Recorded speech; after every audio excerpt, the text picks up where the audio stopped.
학창시절에 많이 애송했던 시 가운데 한 송이 국화꽃을 피우기 위해서 봄부터 소쩍새는 그렇게 울었나 보다.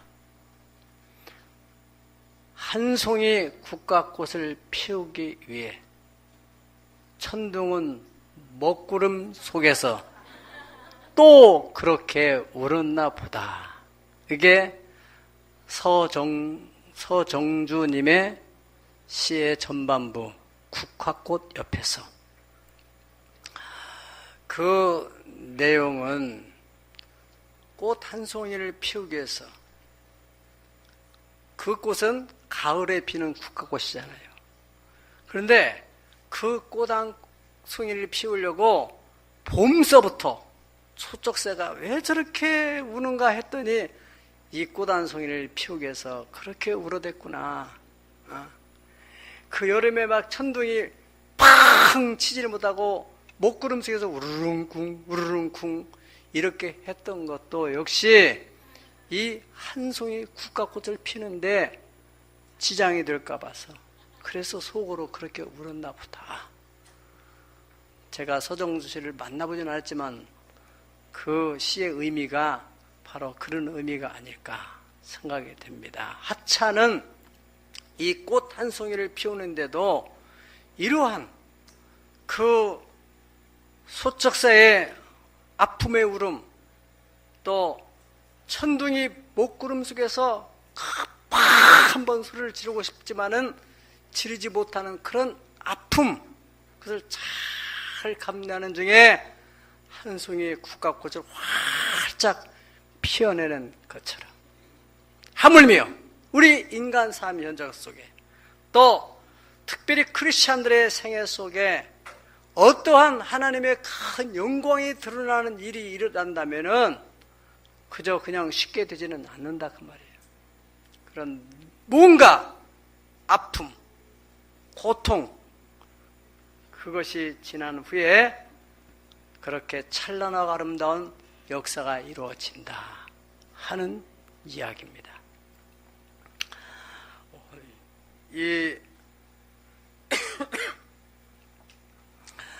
오늘 본문의 말씀 속에는 사사시대, 사람들이 자기 소견에 옳은 대로 행하던 그 시대에, 영적인 암흑시대, 혼란의 역사가 있는 그런 시대에, 그 시대가 반복되는 그런 시대 속에서 이 영적인 암흑기의 끝자락에서 한 여인의 고통을 통하여 새로운 역사가 열리게 된다 하는 것을 하나님께서 오늘 말씀을 통해서 우리에게 가르쳐 주고 있습니다.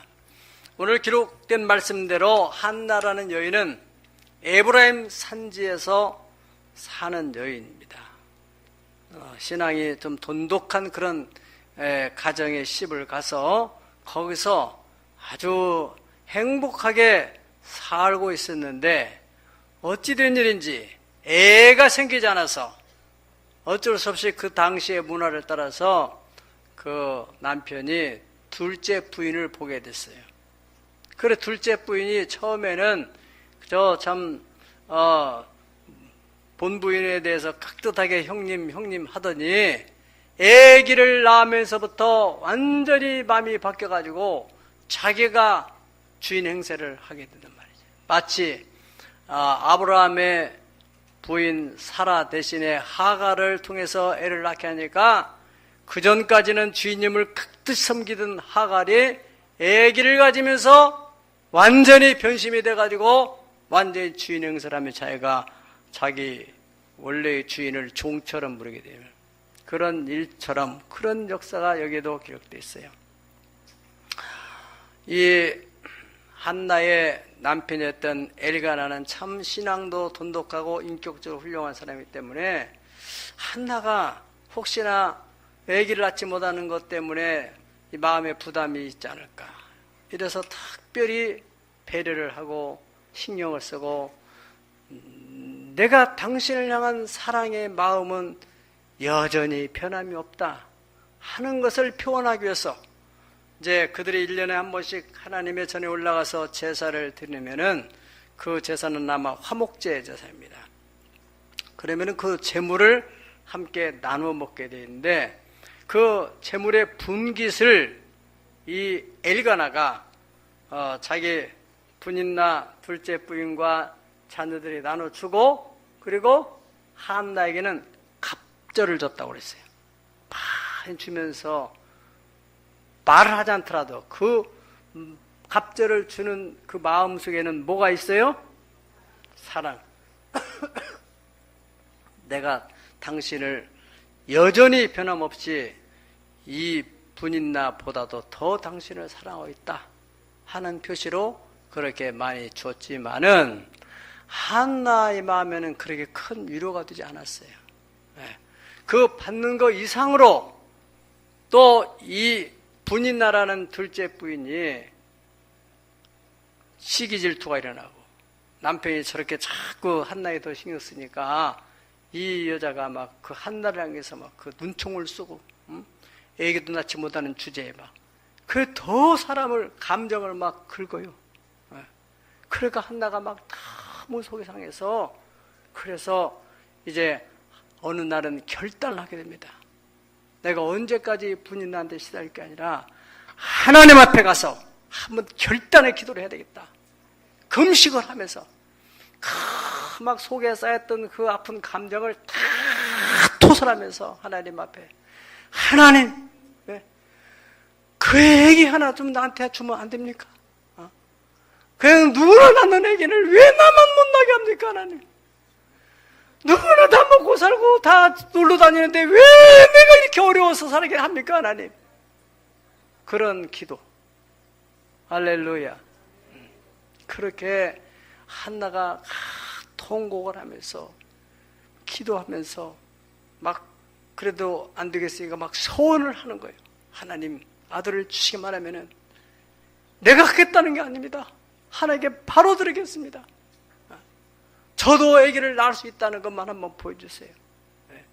그렇게 한나가 애절하게 통곡의 기도를 드리는 가운데 막 성령이 임해가지고 막 입술에 막 방언이 나오고 그런 모습을 옆에서 지켜보고 있던 엘리 제사장이 그전에는 누구도 그렇게 기도를 안 했는데 어떤 여자가 이렇게 대단한 기도를 하는가 보니까 한 여자가 막 그렇게 하는데 막 입에 막 방언을 자기는 제사장을 하면서도 평생에 못 듣던 말이야. 목사가 평생 목회했는데 막 방언한 소리를 전부 못 들어서 자기도 물론 못하고. 그러니까 이 제사장이 아이 왜 술 먹고 와서 자꾸 이런 데서 와서 주정하느냐고 막 그렇게 야단을 쳤어요. 그러니까 한나가 제사장님 그게 아닙니다. 저는 마음이 너무너무 원통해가지고 제 마음의 그 원통함을 하나님께 다 토설하는 것입니다.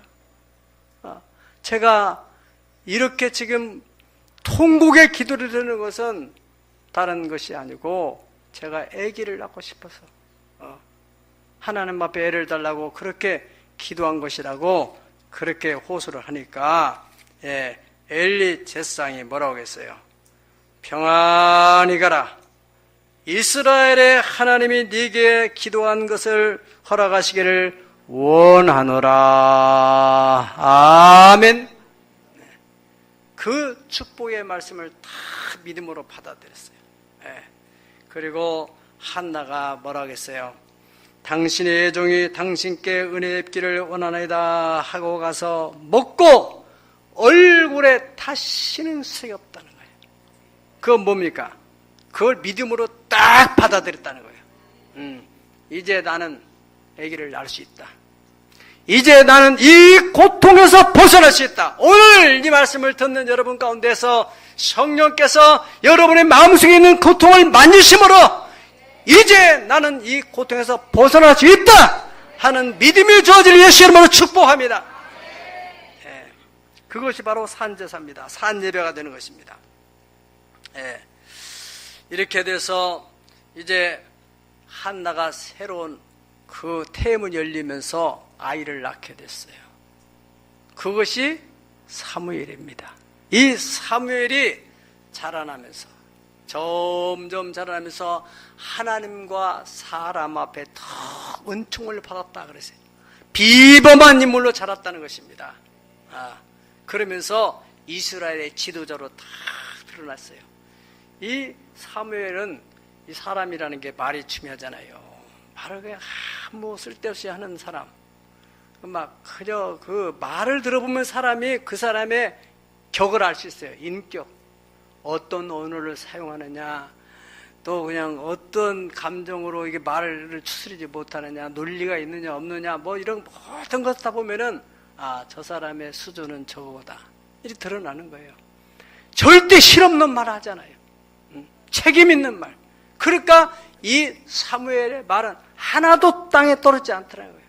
그대로 실행이 움직이는 거예요. 열매가 맺히더라는 거예요. 할렐루야. 여러분의 언어도 그렇게 되기를 축복합니다. 예, 그래서 사무엘이 이략 그 이스라엘 사회에서 지도자로 탁 드러나게 됐어요. 그러므로 인하여서 사사시대 끝자락에서 사람들이 자기 소견에 옳은 대로 행함으로 말미암아 영적인 혼란 시대를 딱 정리를 하는 그 지도자 한 사람 때문에, 그럼으로써 새로운 왕정 시대를 열어가는 혼란의 역사를 끝내는 중요한 역사적 인물로서의 자리매김을 하게 됐다는 것입니다. 이스라엘의 이 중요한 이 사무엘이라는 사람이 어떻게 태어났느냐 하는 탄생의 비밀을 오늘 여기 성경을 통해서 가르쳐주는 것은, 하나님께서 한나가 기도를 해서 아들을 낳아야 되는데 하나님의 비밀의 경륜 속에는 한나의 태를 통해서 사무엘을 낳게 하려고 했는데 이 한나가 기도를 하지 않는 거예요. 그러니까 하나님께서 분인날을 격동시켜요. 분인날을 통해 가지고 한나를 기도의 자리로 몰아넣는 것입니다. 그런 얘기입니다. 믿으면 아멘 하십시다. 네. 그래서 이 한나가 기도함으로써 그런 위대한 인물을 얻게 되었다. 잠언서 16장 4절 우리 다 같이 한번 읽어보겠습니다. 시작. 여호와께서 온갖 것을 그 쓰임에 적당하게 하셨나니 악인도 악한 날에 적당하게 하셨느니라. 영어하는 외국인들 잘 들어보세요. 여기 The Lord works out everything for His own ends, even the wicked for a day of desires. 이 악인도 악한 날을 위해서 하나님이 사용한다는 거예요. 다시 말하면 분인날을 막 사용해가지고 한나라에 가면 기도의 자리로 밀어넣는 거예요. 저 북한의 그 지도자로 인해서 우리로 하여금 막 기도하게 만든다는 거예요. 그러니까 여러분들이 이런 것 저런 것 사람을 탓할 것이 아니라 하나님과 나의 관계를 늘 정리하고 정립을 해야 되는 줄 믿습니다. 아멘. 만약에 이 분인나가 한나를 격동시키지 않았다면 한나는 뭐 애기 낳지 못하는 것은 어쩔 수 없는 일이지, 또 남편도 다 이해를 해주고 뭐 누구 하나 뭐 그런 거에 대해서 시비를 거는 사람 있으니까 한나가 기도할 리가 없죠. 안 했죠. 지금까지도 그냥 그러니 운명이니 하고 이렇게 받아들였는데 이 분인나가 막 그 마음을 힘들게 하니까 막 격동이 돼가지고 그래가지고 결심을 할 수밖에 없는 그런 상황으로 몰아넣었다 하는 것입니다. 여러분, 우리가 인생을 살다 보면은 여러 가지 어려운 일들을 만나는데 뜻하지 않은 그런 고통이 찾아올 때 사람들이 반응하는 반응이 여러 가지가 있어요. 첫 번째는요, 대체로 사람들이 이 고통을 누가 줬느냐, 그 원인자를, 그 제공한 사람을 찾아내가지고 저 여자 때문에, 저 남자 때문에 내가 이런 고통을 당하다가 막 분노를 일으키고 그러면서 그것을 그 사람한테 다 씌우고, 또 어떤 사람은 그 원인 제공자가 없으면은 그런 희생양을 하나 찾아가지고 막 거기다 분풀이를 해요. 이를테면은 회사가 뭐가 안 돌아간다든가 뭐 진급이 안 된다든가 뭐 어떤 일이 생기면은 왜 내 인생이 이렇게 안 풀릴까? 그런데 집에 와보니까 이 부인이 어떻게 TV 보고 있는 것이 딱 발견돼가지고, 당신은 도대체가 이 회사가 어떻게 돌아가는지도 모르고 이렇게 텔레비만 보고 있냐고 막 그러면서 잠깐 이러다가 잠깐 텔레비 봤을 뿐인데, 거기다 막 퍼붓는 거야. 고통에, 그 자기 마음의 고통을 이쪽으로 분출시키는 거예요. 분노를. 예. 대체로 그런 사람들이 있다 그 말이죠. 이것은 감정적으로는 조금 도움이 될지 모르지만 그 근본적인 고통의 문제를 해결하는 데는 전혀 도움이 안 된다는 사실을 우리는 다 알고 있습니다. 여러분들이 지난 시간에 사사시대의 마지막 사건을, 그 한 레위인이 자기의 첩이 성적인 폭행을 당해가지고 죽게 되니까 그 분노의 감정을 어떻게 했어요? 막 칼로 12도막을 내가지고 이스라엘 지파에 다 보내서 결과적으로 베냐민 지파에 2만 5천 명이 죽임을 당하고 그 지파가 괴멸 상태에 들어갔던 역사를 알 수 있습니다. 예. 자기가 고통오는 그 고통을 그쪽으로 이렇게 분출시켜가지고 더 문제를 악화시키고 더 힘들게 하는 그런 일이 생긴단 말이죠. 여러분들이 시편을 보면 말이죠. 시편에 그 시를 쓴 많은 그 하나님의 사람들은 그들의 생애 속에서 찾아온 그 고통의 문제를 하나님께 다 가지고 가서, 하나님, 내가 이렇게 힘듭니다. 사람들이 종일 나더러 하는 말이, 네 하나님이 어디 있냐 하네. 내가 주야로 눈물을 흘리고 그 눈물로 밥을 먹습니다. 하나님, 어느 때입니까? 하나님, 어느 때에 내 이 고통의 문제를 풀어줄 것입니까? 이게 다 시편의 기자들의 그런 시의 내용이지 않습니까? 그 가운데 다윗이라는 사람도 그 사울 왕에 의해서 너무너무 힘든 고통을 당하잖아요. 계속 도망자로서 추적하는 그 사울 왕 때문에 살기 위해서 그 도망다녀야 되는데, 그때 이 다윗이 하나님 앞에 기도하는 것입니다. 시편의 내용을 보면은 시편 61편 3절 한번 보실까요? 시편 시작. 주는 나의 피난처시여 원수를 피하는 견고한 망대십니다. 내 고통스러운 것을 피할 수 있는 피난처는 바로 하나님이십니다. 그 다음 59편 1절에 보면은 시작. 나의 하나님이여 나의 원수에게서 나를 건지시고 일어나 치려는 자에게서 나를 높이 들어주세요. 원수들에게서 나를 하나님이 건져주시고, 그리고 나를 더 높이 세워서 원수들이 부러움의 대상이 되도록. 149편 3편 9절에 보면은 여호와여 나를 내 원수에게 건지소서 내가 죽게 어떻게 해요? 피하나이다. 그 유명한 시편 23편에 보면은 거기에 5절에 이런 말씀이 있습니다. 시작. 주께서 내 원수의 목전에서 내게 상을 차려주시고 기름으로 내 머리에 부르셨으니 내 잔이 넘치나이다. 할렐루야. 나를 힘들게 하고 비난하고 멸시하고 그런 사람 앞에서, 그 사람은 지금 병들어서 또 뭐 어려움을 당하고 있는데 막 여러분은 막 그 사람은 교통사고 나가지고 거기서 막 그냥 다리가 부러져가지고 죽는지 사는지 오는데 탁 하다 보니까 벤츠를 타고 가서 탁 세워놓고 거기서 쫙 이 사람 이렇게 위로해 준단 말이에요. 하나님이 그런 은혜를 주셔. 원수의 목전에서 내게 상을 베푸시고 기름으로 내 머리에 바르셨어요. 내 잔이 넘치나이다. 어떤 사람에게 그런 고통의 문제를 사람한테 해결하려고 하지 않고 하나님께 나가서 억울함을 토설하는 그 사람. 요셉 형이 그들을 팔아먹었어요. 그리고 또 보디발 장군의 집에서 보디발 장군의 아내가 또 그를 힘들게 했어요. 그래서 강간 미수범으로 이 사람이 누명을 쓰고 교도소에 들어가잖아요. 나중에 총리가 돼가지고 그 보디발 장군의 아내는 못 만났지만은 이 요셉의 형제들을 만나잖아요.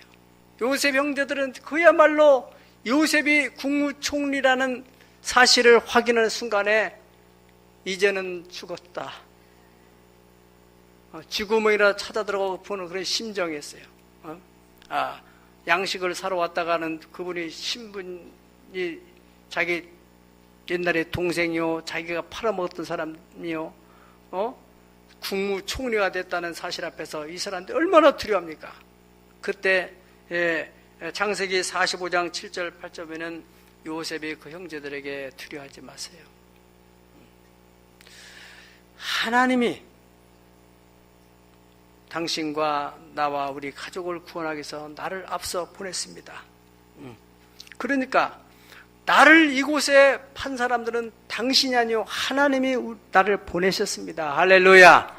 그렇게 하나님의 경륜으로 그렇게 받아들였기 때문에 요셉이 분노하지 않고 그것을 하나님께 가져가서 하나님, 교도소에서 기도 안 했겠어요?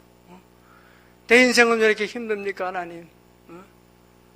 왜 그 형제들의 미움을 받아서 내가 팔려와서 그 보디발 장군에서도 힘들게 나름대로 성실하게 열심으로 살았는데 또 거기서 그 부인에 의해서 내가 이렇게 그 억울해서 하나님은 아시잖아요. 그 부인의 손을 잘라주든지 어떻게 그냥 중풍이 걸리게 만들든지 해서 내 정직함과 내 진실함을 드러내 주시지 하나님은 뭐하고 계십니까 하나님? 네. 요셉이 그렇게 했겠어요? 하나님의 뜻이 있어 그 뜻대로 되도다. 우리 아버지의 뜻은 거룩하도다. 천하 사람 찬양하자. 거룩하신 하나님께 할렐루야 할렐루야 할렐루야 아멘. 아멘. 하나님의 뜻이 있어요. 그래서 하나님의 섭리, 경륜 있는데 그것은 이미 덮여 있어요. 가바로 덮여 있는 것처럼 덮여 있어요. 그것이 드러나도록 하는 데 있어서는 바로 우리의 책임이라는 거지. 하나님께서 한나를 통해서 사무엘을 이 땅에 태어나게 할 그 계획이 있는 것, 그것은 비밀의 경륜이었어요. 만약의 경우 여러분, 한나가 막 그 분노를 못 잡아가지고 분인 나하고 머리 잡아당기고 서로 쌈박질 했더라면 어떻게 됐겠어요? 둘이 다 교도소 들어가겠죠. 네. 두 번째로는요, 고통이 찾아올 때 그 고통에 대해서 이건 나의 운명이다 라고 받아들이며 체념해버리는 사람이 있습니다. 자포자기하는. 고통을 이겨낼 힘이 없는, 고통의 그 무거운 압박을 견디지 못해서 어떤 사람들은 스스로 목숨을 끊어버리는 사람도 있습니다. 진실한 하나님의 자녀는 절대로 그런 행동을 해서는 안 되시는 것입니다.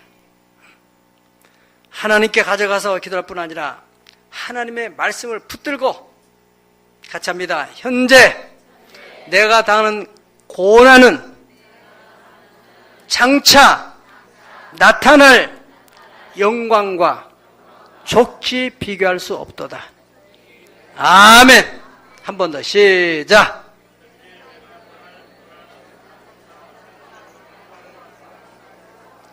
할렐루야. 원어민 교사들도 읽으세요. 원어민 교사들도 영어로. 자, English teacher. 야.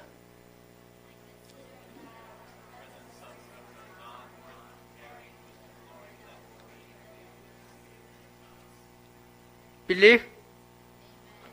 할렐루야. 네. 여러분, 하나님의 말씀, 내가 당하는 이 고난은 물론 죄로 인해 온 것이라 한다면 회개를 해야 되고, 그렇지 않다면은 하나님의 비밀의 경륜이 있는 거예요.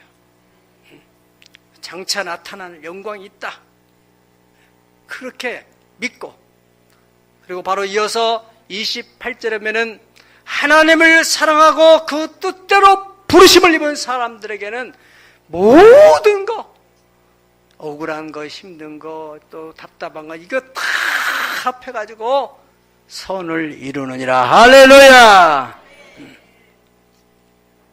환경을 통해서 왔던, 사람을 통해서 왔던, 내 실수로 왔던 모든 고통 속에서는 하나님의 비밀의 경륜이 있음을 믿고 우리는 분노하거나 자포자기해서는 안 됩니다. 저는 이 사사기에 나오는 삼손이라는 사람 볼 때마다 너무너무 안타까운 사람이에요. 그렇게 정말 인류 역사에 그런 초자연적인 능력을 가지고 태어난 사람이 어디 있습니까?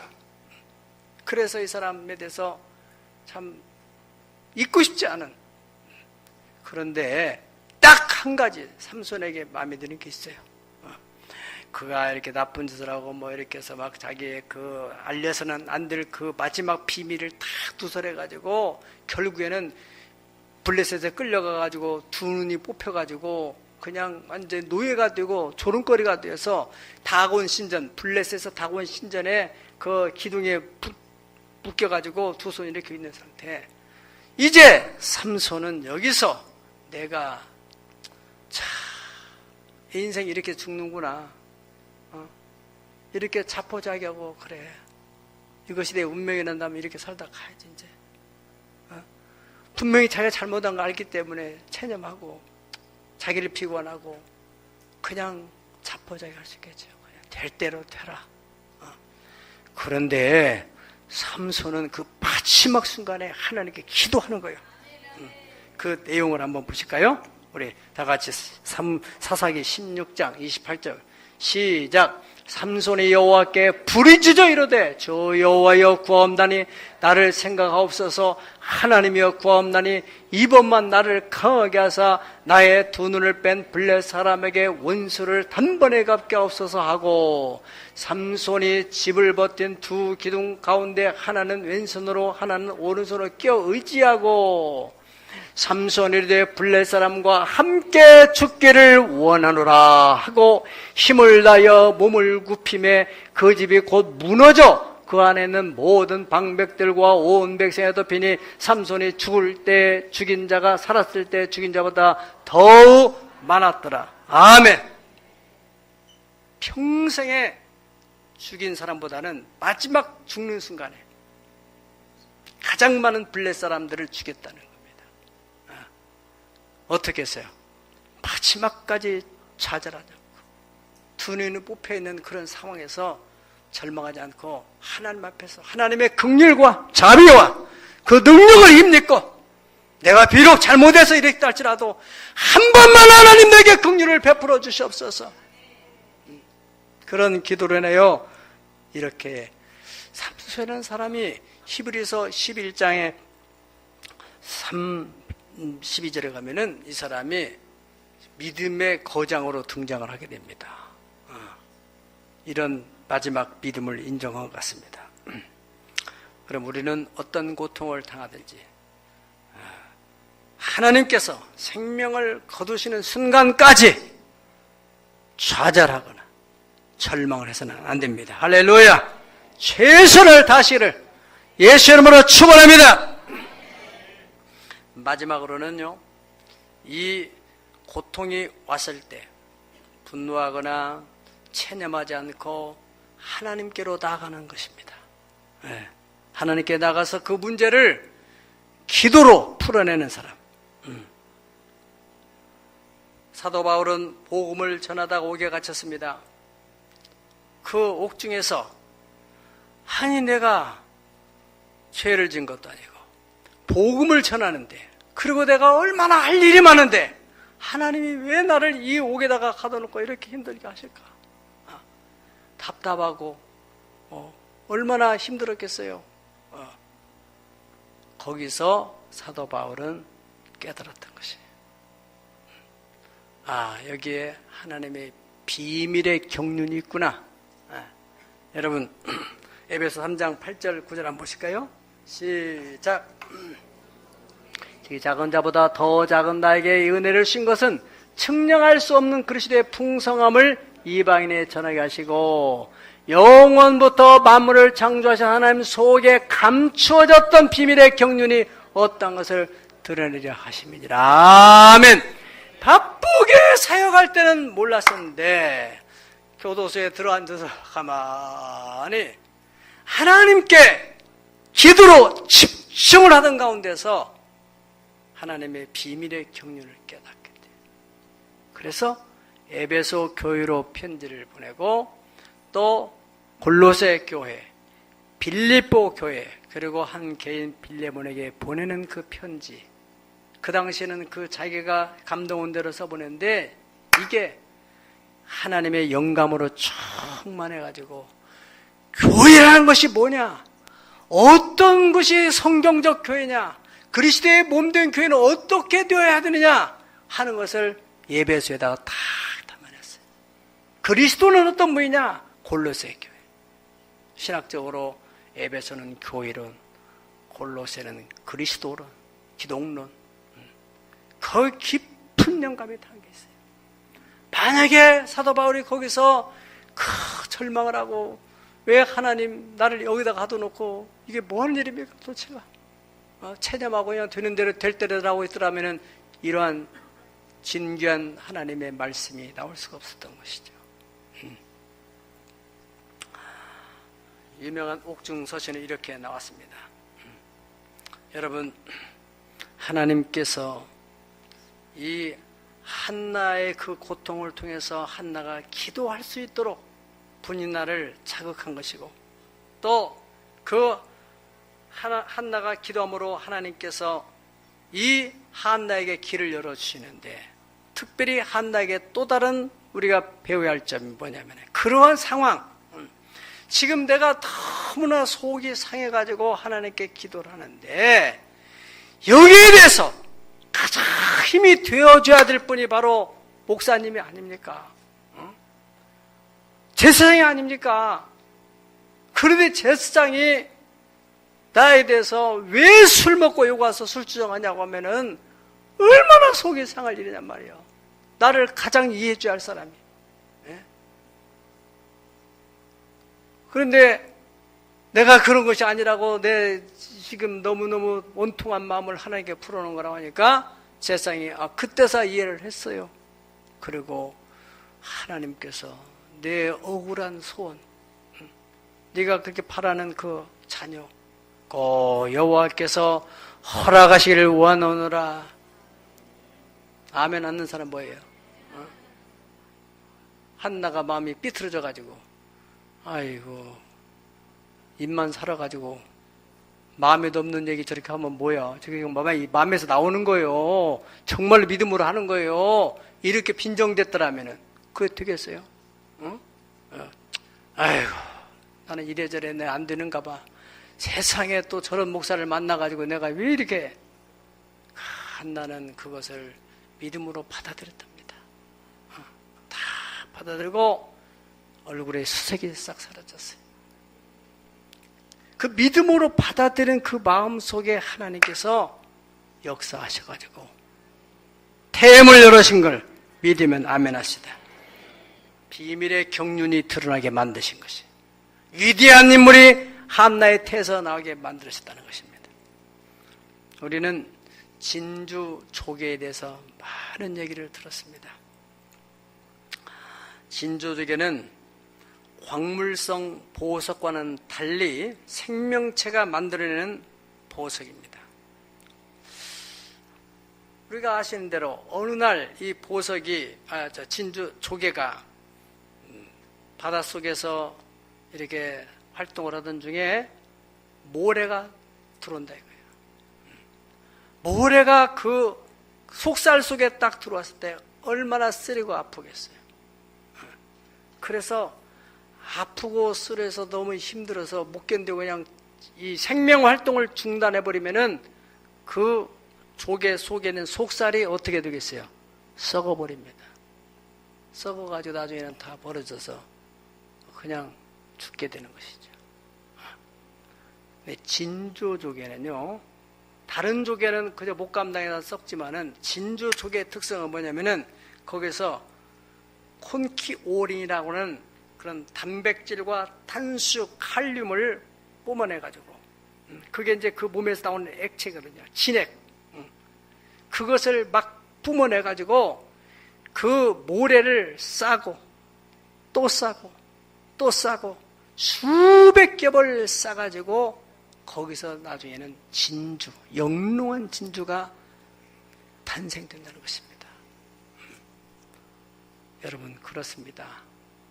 우리가 살아가는 인생 속에 큰 영광을 보는 사람들은 우리와 똑같이 살아가는 여정에 어떤 날 모래가 조개 속살 속에 탁 박히는 것처럼 너무너무 가슴 속에 아픔이 되는 사건이 혹은 말이 들어온다. 고통스러운데 그것을 이기지 못해서 속상해하다가 결국에는 병들어가지고 죽는 사람이 있어요. 분명히 다른 사람이 원인을 제공했지만은 그걸 못 이겨가지고 병들어 죽어요. 나는 그런 분들을 봐요. 너무 착한 사람인데 그걸 못 이겨서.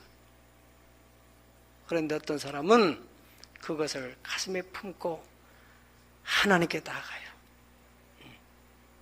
그래서 그 속에서 믿음을 막 뿜어내는 거예요. 하나님께 기도하고 말씀을 묵상하고 힘을 쓸 때 영롱한 보석을 만드는 진주처럼 그렇게 인생을 아름답게 만들어가는 사람도 있습니다. 사랑하는 여러분, 여러분이 당하는 고통 속에 반드시 하나님의 비밀의 경륜이 있다는 사실입니다. 우리에게 주어진 이 고통에 대해서 우리가 어떻게 대처할 것인가? 그것 때문에 아파하다가 결국에는 힘들어서 인생을 포기할 것인가? 그것을 믿음으로 기도로 감싸고 이겨내서 영롱한 진주를 만들어내는 것처럼 인생을 아름답게 값지게 만들 것인가? 어떤 사람이 되어야겠습니까? 기도하십시다.